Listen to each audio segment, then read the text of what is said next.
This is Including You, the new series from Lead at Any Level.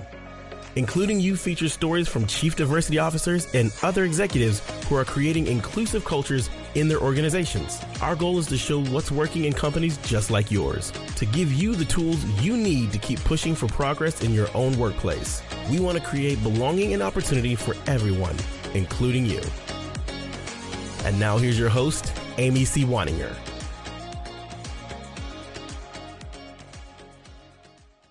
Welcome back to Including You. I'm your host, Amy C. Waninger, the Inclusion Catalyst.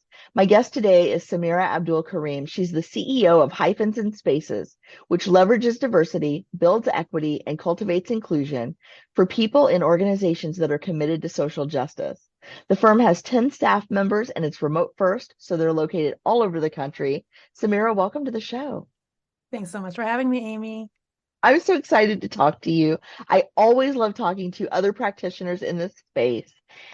My first question is a selfish one. I like to know how companies got their names. Can you tell me where the name Hyphens and Spaces came from? Certainly. Honestly, it came from a little bit of angst at first. Like, I grew up in this country, and in the US, a lot of our identities are connected with hyphens. So I am a Black American Muslim woman. There's like hyphens in between those identities. And when I was growing up, I resented that idea of, I'm not just this thing. I have to qualify my Americanness.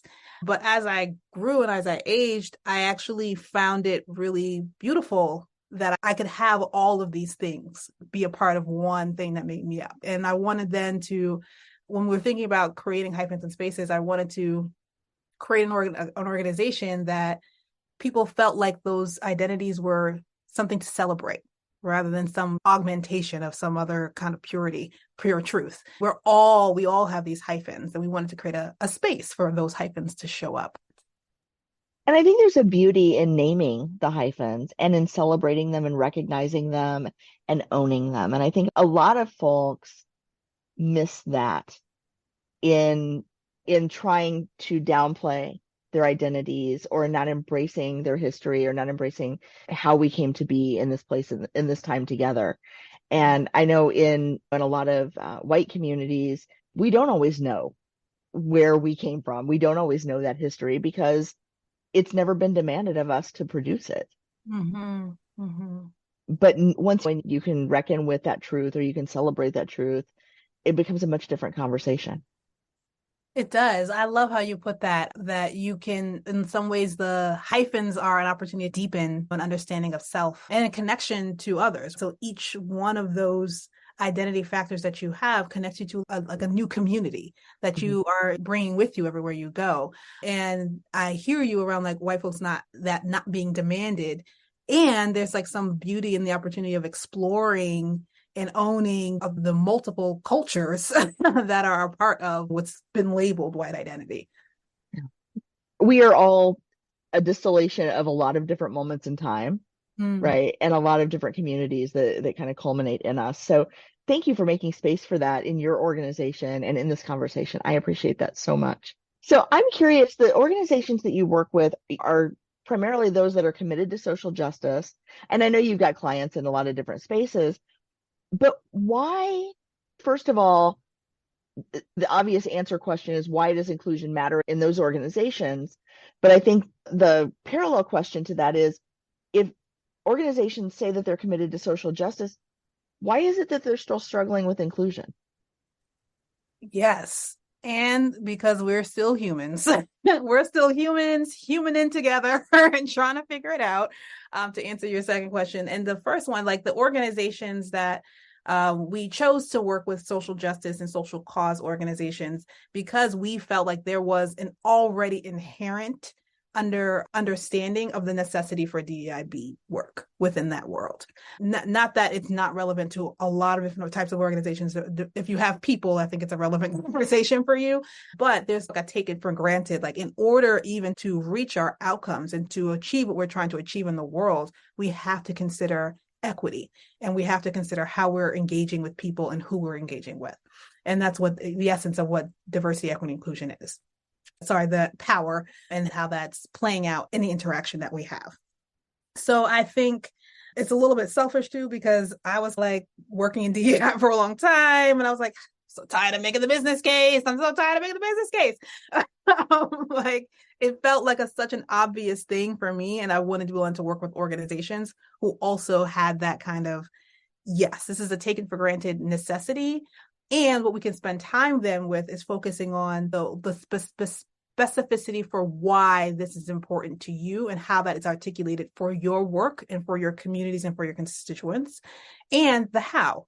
What are we actually doing?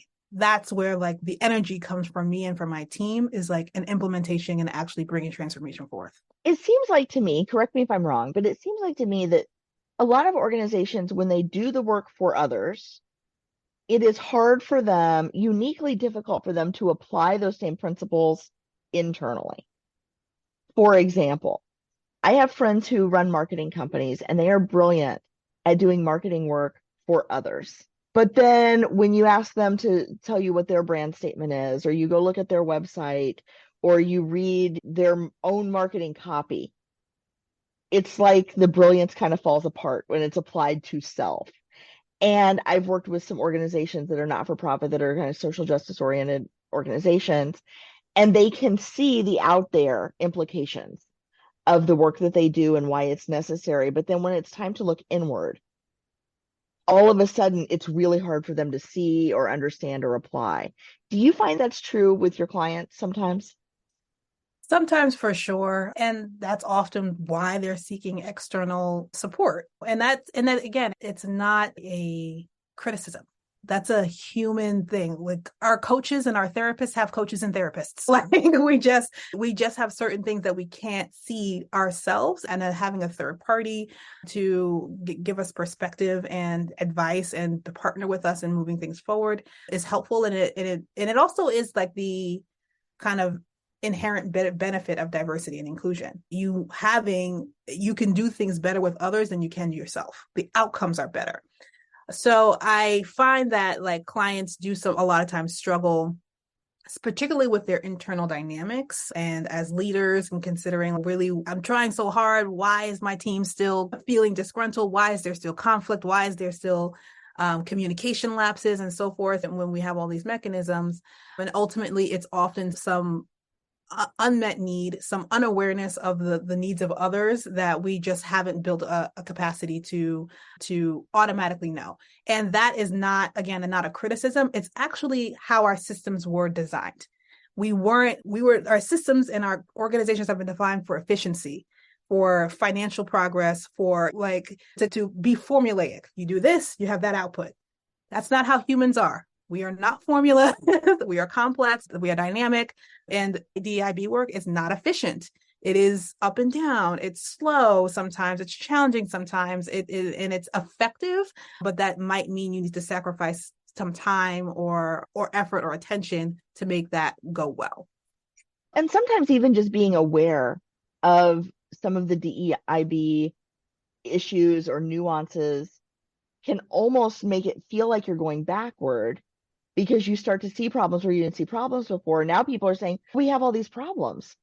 And a year ago on the survey or in the focus groups, none of that came up. So it almost looks like you're going backwards for a time until you can really leap forward. And I'm curious, when you go into an organization and they're having these human issues, these human miscommunications, missteps, misunderstandings, inefficiencies, talking past each other, what are some of the solutions that you bring to help them move past that? First, I think just to your first point around folks are now it seems like the consultant come and bring problems. And what's closer to the reality is that we are unearthing things that were already there. You probably hadn't heard about these things because you weren't asking about them, or there wasn't space for people to describe what was going on for them. But it doesn't mean that wasn't what's going on for them. And that particularly oftentimes it's the people that experience the most marginalization generally in society that are holding the compromise, the discomfort, the angst that comes along with systems that are inequitable or not as inclusive as they could be. So the solutions then that we think through are first earthing them. Let's hear what's actually going on, because that gives you an opportunity to address it. And usually addressing it is actually not that difficult in terms of the understanding what the need is. And sometimes it does take some work to rearrange our systems to make that need met ongoingly. So it could be just as simple as like in our meetings, I like there's no space for me as an introvert, for me as a junior staff member, for me as a person with an accent to actually be able to communicate, because we just do a general open brainstorm where everybody just expected to jump in.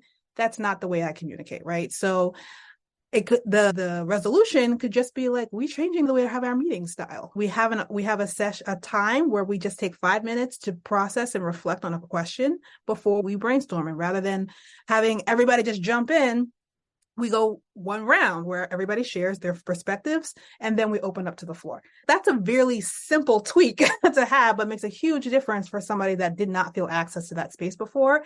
And not only then does that person have a different experience, but the whole team now has a benefit of this person's perspective and input that you didn't have. So that is the benefit of leveraging inclusion, and is not only for everybody, the touchy feelies, everybody feels great. There's a reason you wanted diverse perspectives. And if you're not creating space to actually access them, then you're losing out institutionally.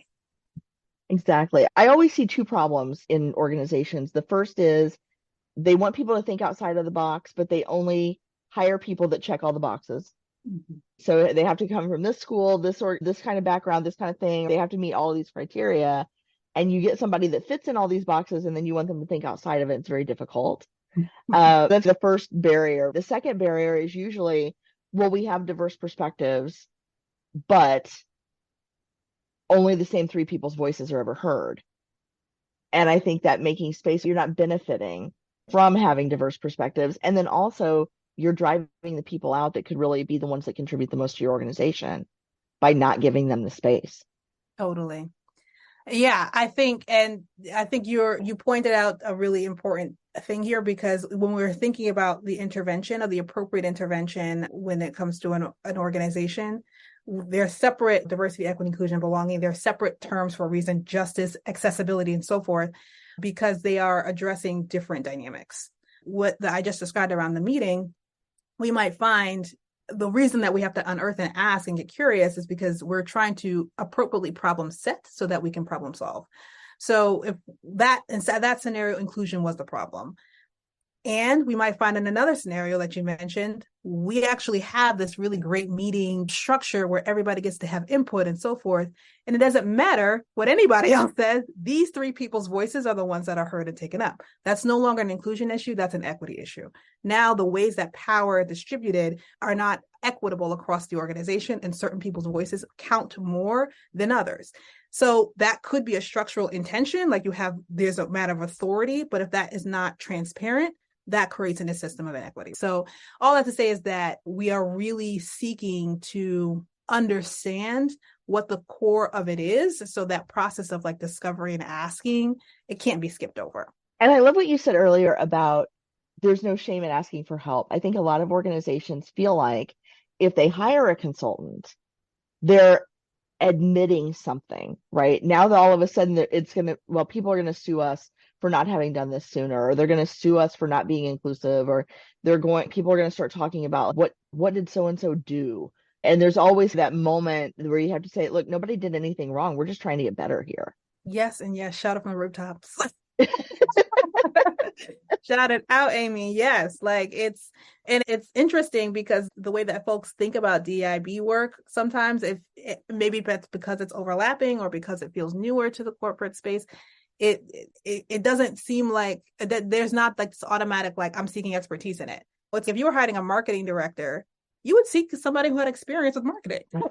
But like for DEI, sometimes they're like, oh no, it's everybody's responsibility, which it is.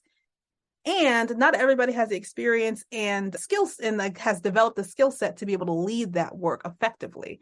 So hiring an outside expert or an internal person that has that practice is just a matter of leveraging the skill set that's necessary to make this work more effective. There is nothing wrong. And usually there's a lot wrong. You just don't know it. It's not like one incident. It's not one newsworthy incident. It's a whole bunch of little stuff that really, the longer you sweep it under the rug, the bigger it gets. Yes. And so if we can just deal with it. So I'm curious, when you're working with clients, what kinds of results are you seeing with them? When you go in, you listen, you find out what's going on, what's really going on. You propose the interventions, they adopt them. What kind of change do they see as a result of that? A lot of times the measures that we're looking at are around interpersonal interaction. So that's like trust. That's the voice. Like I recognize and feel like I have voice to be able to share and to look communication. I know, and I now understand what's going on. So communication and transparency are linked there. Decision making, I have access to and understand what the decision making process is, and I know what my role is in that. So those are some of the kind of interpersonal things that we're looking at. Now, if we're also interested in diversity, that is all a matter of numbers. Who is there and who is not, right? So if, your efforts and your interventions were focused on diversifying folks around in certain levels or in certain departments or something across certain demographic categories, you're just looking at who's here and who's not, and what are the barriers before those folks that you want here to be here and to thrive and so forth. And now when you're looking at equity, the measures have more to do with the experience and the results of what happens as an outcome for people on the flip side. So now we might be, if your efforts were around like your client outcomes, now we're a matter of seeing, has all of our efforts actually then allowed us to serve people in this community more versus that. So and those things are tracked over time. So the kinds of results all that to say is those are the measures that we use, and the kinds of results that we see with clients are upticks in people's ability to feel like they have trust, or unfortunately sometimes downticks in people feeling like they can have trust. For example, if we ask for feedback, we maybe try to implement an intervention, but let's say the organization's plans change and they cut short that intervention, that like committing to something and then backing out has you lose trust. So you might see that thing happen as well. But for the most part, the organizations that I work with are often like they follow through on their commitment, and that increases trust. We also might see that there's more of an interest in the folks that apply to the organization. You're diversifying your applicant base. That I've seen that result happen. And then one of the results that I find really effective is around the programs. Like we found that we just weren't getting any applicants to our grant, for example, that were institutions that, under $500,000 who earned under $500,000 a year. We only had these kind of larger institutions applying for our grants. But the ways that we changed our grant process, the ways that we have communicated transparency to our criteria has allowed for us to increase the number of grants and then actually award grants to institutions that are more vulnerable to not being able to survive. So the overall, more effective, better results for what you want. That's what we see. And I find it interesting that your focus is really on internal dynamics, but for these organizations that are focused on social justice, when they improve their internal dynamics, their ability to deliver on their mission actually improves. Yeah, 100%. So like that example around like grants, that is like the organization that I was working with at the time, that they provided grants to different institutions. So their whole, like that was their business essentially, but they weren't serving who they are aiming to serve. Or they found that there was a limit in who they were actually reaching there's like only institutions that had professional grant writers already on staff. That's not who they were really aiming to serve. And there was a whole population that didn't have access to their funds. At 100%, the bringing the internal consciousness to this work is, especially in kind of social justice, social cause organizations, allows the individuals within those institutions to bring that same mindset to the work that they do. And it can carry forward. But I will say it's a both and. It's not an automatic a lot of times. We're like, oh, now that my team is more aware, we can we've solved the problem. Like we don't have to focus on our external work. But just like you have internal systems that can facilitate or constrain people's ability to fully participate, your external systems can do the same thing. So the importance is to build, and what we try to focus on is the capacity building to recognize the patterns that create that allow for bias to enter into your decision-making processes, that have inherent inequitable assumptions built into them, so that you can recognize those patterns and bring that that level of change to every aspect of your work.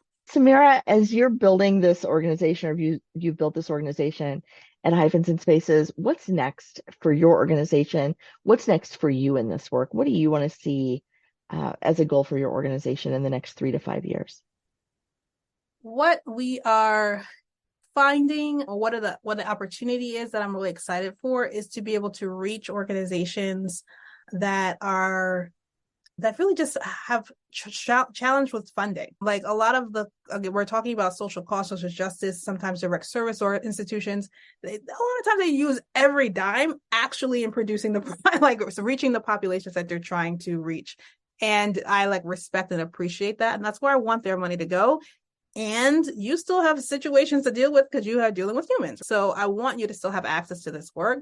And what we're building and striving for now is to create more programs, courses, opportunities for our organizations with smaller budgets to still have access to really transformational work and not watered down, actually quality work that you just have, but in a way that's a little bit more accessible for your work style.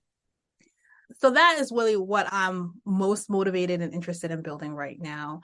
Then beyond that, I think there's this, I'm sure as a practitioner, this is ebb and flow of, everybody's focused on social justice issues right now, or racial justice or gender justice, and because of something happening politically or legally. And then the news cycle changes and then folks are not as interested. So I'm really seeking to, especially for our target audiences who, again, this is inherent to the work that you do. It's not just a fad for you, that you have ongoing resources and support to access that whenever you need. And then to also tap into, hey, there's more money available for this because people are paying attention to it, so that I can leverage something more quickly. I really want to be a helpful catcher's mitt for those moments. That's amazing. Samira, I want to thank you so much for sharing so much of yourself and your organization and your impact with our audience. I really appreciate you. Thanks so much for having me, Amy. If you've enjoyed this episode, follow Lead at Any Level on LinkedIn and YouTube. Then join us for Including You video simulcast every Thursday at noon Eastern. Including You can also be enjoyed each week as part of the Living Corporate audio podcast series, available on all major podcast platforms. Learn more at living-corporate.com. Including You is brought to you in part by Lead at Any Level, a boutique training and consulting firm improving employee engagement and retention for companies that promote from within. Lead at Any Level. Leaders can be anywhere and should be everywhere. Learn more at leadatanylevel.com. Lead at Any Level and its logo are registered trademarks of Lead at Any Level LLC. The views and opinions of guests on our show do not necessarily reflect the positions of Lead at Any Level, Living Corporate, or the sponsors of Including You. That's it for this week's episode of Including You. If you enjoyed this episode, be sure to like and subscribe wherever you get your podcasts. And don't forget to leave us a comment or a review to help others find us as well. Be sure to join me next week when my guest will be Dr. Ana Maria Lopez Caldwell.